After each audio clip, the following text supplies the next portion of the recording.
Thank you, Diogo. I wish to thank Yilport Liscont for this invitation and giving the possibility to provide APAT view of Lisbon Port and what we expect from them.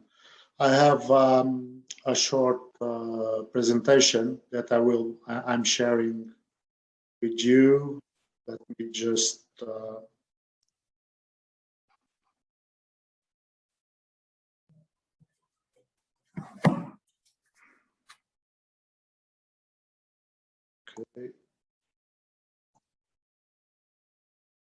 I think you can see the presentation.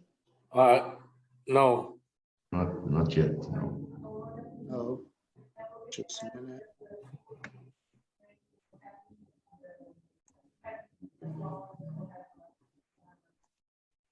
Now you can see it. Now it's appearing. Now, yes.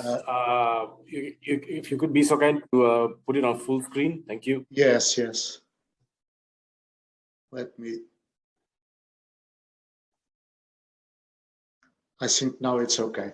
So as I was saying, APAT is the freight forwarder association of Portugal, and it represents most of the freight forwarders licensed to operate in Portugal. It was established in 1974, and we represent actually about 250 freight forwarders. Freight forwarding in Portugal is a regulated activity. The business is subject to license issued by the Transportation Government Department.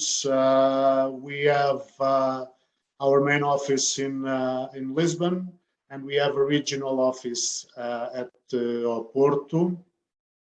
Both offices and the daily business for the association is managed by employees. As mentioned, I'm the president of the National Board of Directors, which is elected for three-year period by the association members. And this Board of Directors oversees the activities of the association and approve the strategic guidelines for the same. APAT hosts two main events every 2 years. We have the APAT Congress, which is the main national event for the industry, and we also celebrate Freight Forwarders Day every two years in October. This year we will be having the APAT Congress on 28 and 29 October, and it will be our first event since the pandemics with not online. So we hope that everything goes as planned.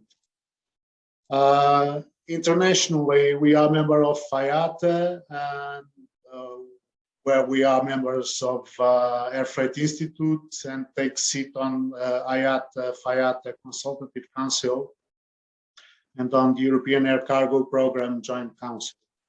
APAT is also a member of CLECAT, where we have our executive president as president of the Maritime Institute. And finally, we are a member of Euro Platforms, which is European Logistic Platforms Association, and we maintain a close relationship with ALACAT, which is a federation of national associations for forwarders and logistic operators in Latin America and Caribbean. At national level, we are members of all major port communities and also members of International Chamber of Commerce, and member also of the National Committee for the Transportation of Dangerous Goods.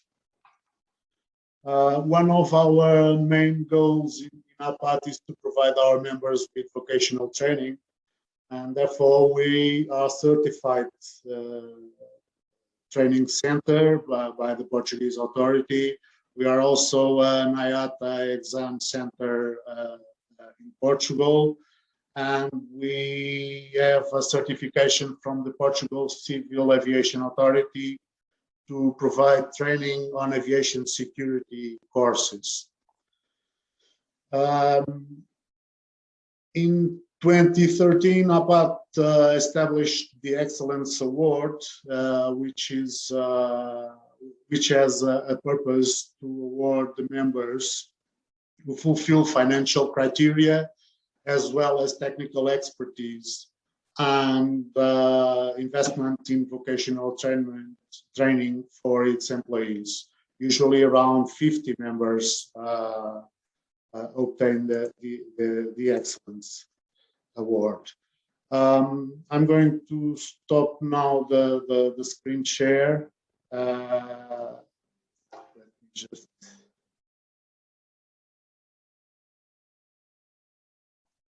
I think you can see me now. Just a minute. Yes, Paulo can see you perfectly. Okay. So I would like to add a few words regarding the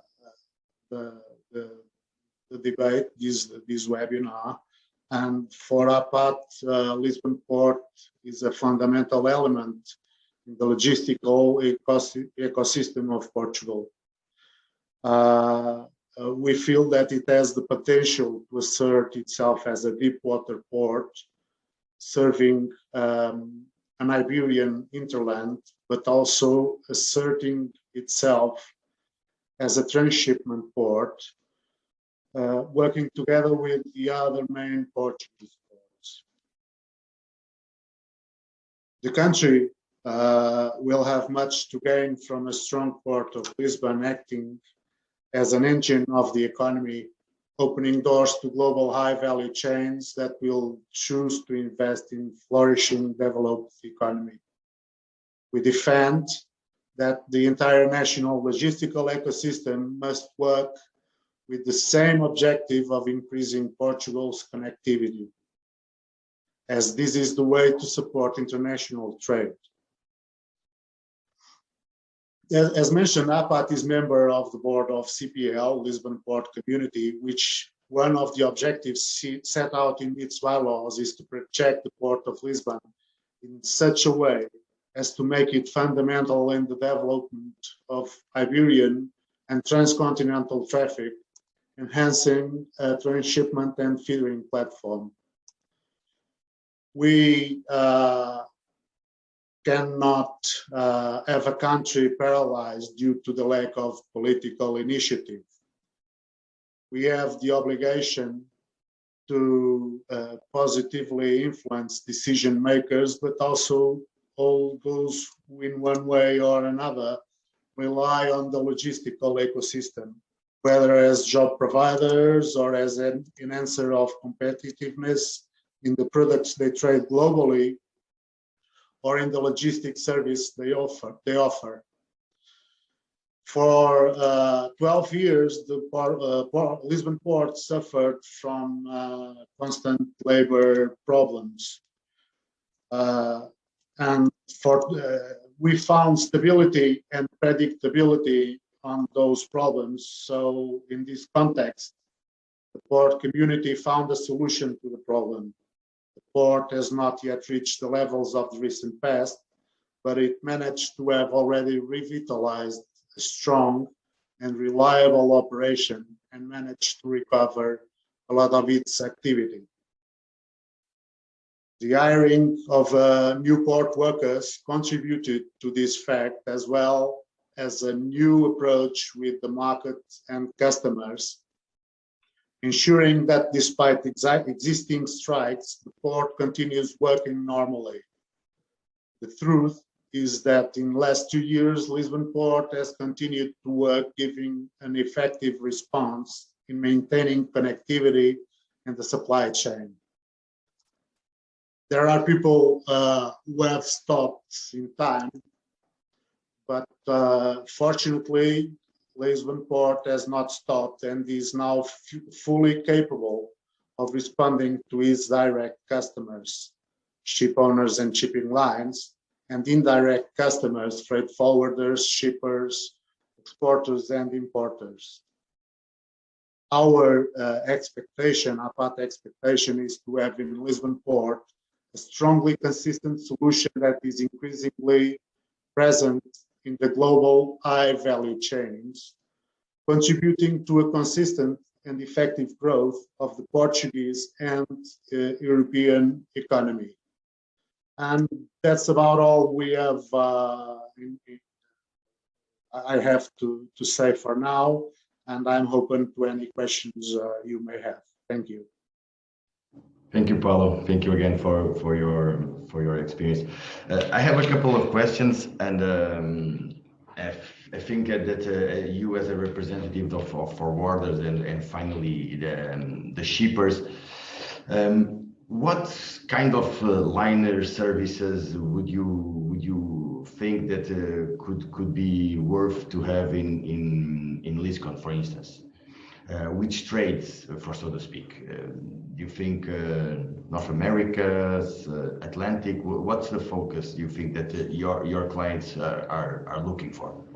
Yes. Well, I could say Far East, North America, and South America, and I think Portugal, and not only Lisbon Port, but we are talking about Lisbon Port as a great opportunity to offer connectivity between cargo moving on the Far East to North America and South America trade.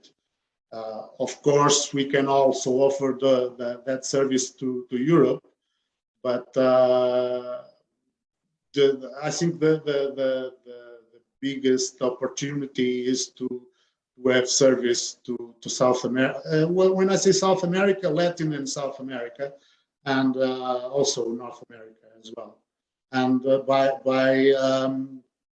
serving as a connection point from Far East as well. Thank you, Paulo. Just one last question. Would you think that, well, southern Spain has several container terminals, among the largest in Europe.